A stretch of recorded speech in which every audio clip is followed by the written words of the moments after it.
లెక్కనా? మళ్ళా ఈ 200 యూనిట్ల కరెంటు ఫ్రీ ఎవరికంటే అంటే రేషన్ కార్డు ఉన్న వాళ్ళకి అది కూడా. నువ్వు రేషన్ కార్డులే ఇవ్వకపోతివి, ఇప్పుడు ఏమంటారు? ఇక ఈ 2 మొన్న ఇస్తాడు, ఇయ్యగానే మళ్ళీ మీరు అందరు ఇక 2 ఇచ్చిరు కదా, ఇక మిగతా ఇవ్వబోతారని ఓట్లేస్తారు.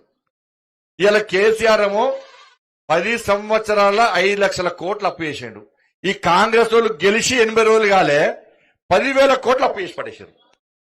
10,000 కోట్లు అప్పు చేసారు.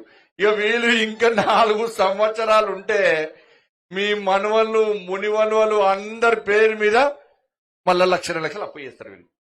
ఇది నేను అడిగిన నేను మాట్లాడేది అభివృద్ధి గురించి మాట్లాడుతున్నా. ఇక అభివృద్ధి గురించి మాట్లాడితే నేను ఏదో వాళ్ళ అమ్మనో నేను అన్నా అని చెప్పి, ఇప్పుడు రాముడు గీనే పుట్టినని గ్యారెంటీ ఏంది అని కాంగ్రెస్ వాళ్ళు అంటారు అక్క. ఇంకా అయోధ్యలో రాముడు పుట్టిన గ్యారెంటీ ఏంది? బీజేపీలకే పని లేదంటాడు. రాముడు అయోధ్యలో పుట్టిందా లేదక్క? పుట్టిందా లేదా? నేను దాన్ని ప్రశ్నించిన, తెలంగాణ మొత్తం తిరిగినా అంతటా అదే మాట్లాడినా ఎవరైనా వచ్చా ఎవరు అడగలే. నేను విమలవాళ్ళ మాట్లాడినా ఎవరు తప్పుపట్లే, సిరిసిల్ల మాట్లాడినా ఎవరు తప్పుపట్లే, మహబూబ్ నగర్ లో మాట్లాడినా ఎవరు తప్పుపట్లే, చేవెళ్లలో మాట్లాడినా ఎవరు తప్పుపట్లే, ఇలా ఆదిలాబాద్ లో మాట్లాడినా ఎవరు తప్పుపట్లే.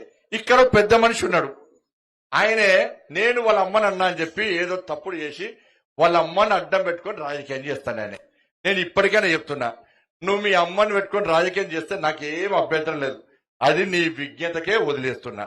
నీ విజ్ఞత లేకుండా నువ్వు మాట్లాడితే ప్రజలు నీ విజ్ఞత గురించి ఆలోచిస్తారు. ఎవరి అమ్మను ఎవరు కించపరిచినా వాడు మూర్ఖుడక్క. అవునా కదా? నేను ఏదో మాట్లాడిన దానికి మాట్లాడిన ఆపాదన చేసి వాళ్ళ నా మీద పివి నరసింహారావు గొప్ప వ్యక్తి పాపం. అవునా కాదా? ఆయనకు భారతరత్న అవార్డు ఇస్తే ఇలా వాళ్ళ ఇంటికి వేనా పొయ్యి రాగానే ఈ కారు మీద కొడుగుడు కొట్టారు.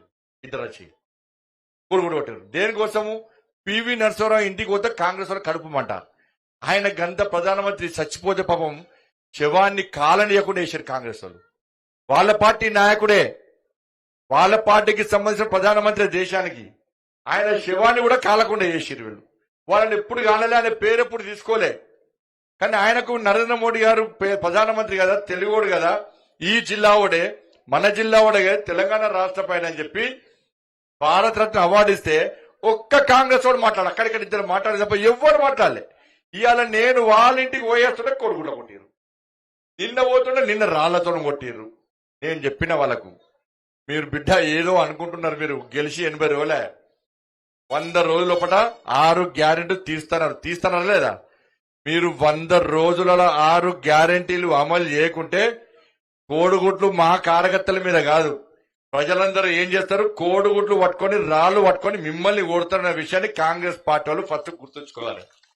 ఇంటా అక్క 100 రోజుల హామీలు నెరవేరుస్తామన్న తర్వాత రేపని చూకుంటానే. నేను ఇక ఇప్పుడు గెలికిరు, నన్ను బాగా గెలికిరు, నేను మంచోడక్క, కానీ నన్ను గెలితే ఇంకెక్కువ గెలుతా. నేను కేసీఆర్ అంటూనే చుక్కలు చూపట్టిన లేదా? నేను ఏం భయపడా, నేను ఏం తప్పు చేయ. నేను జైలు కొత్త కాదు, లాఠీ దెబ్బలు కొత్త కాదు, నాకు కేసులు కొత్త కాదు. నేను పేదల కోసమే బతుకుతా, పేదల కోసం మాత్రమే పనిచేస్తా. ఇలా ఏం చేసినావు బండి సంజయ్ అంటున్నాడు పెద్ద మనిషి.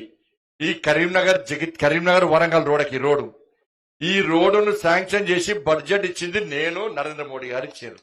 మరి ఆ పెద్ద మనిషికి తెలియదు కావచ్చు. కరీంనగర్ జగిత్యాల రోడ్డు పైసలు బడ్జెట్ కేటాయించింది నేను, ఎలుగతుర్తి సిద్దిపేట రోడ్ వేయించింది నేను, కరీంనగర్ ROB వేయించింది నేను, శాతవాన యూసుకు 12B హోదా స్టేటస్ ఇచ్చింది నేను, రైల్వే స్టేషన్ అధునీకరించింది నేను. ఇక ఇక్కడ ఉస్మానాబాద్ ఈ లెక్కినారక్క, ఆ పెద్ద మనిషి తినాలే.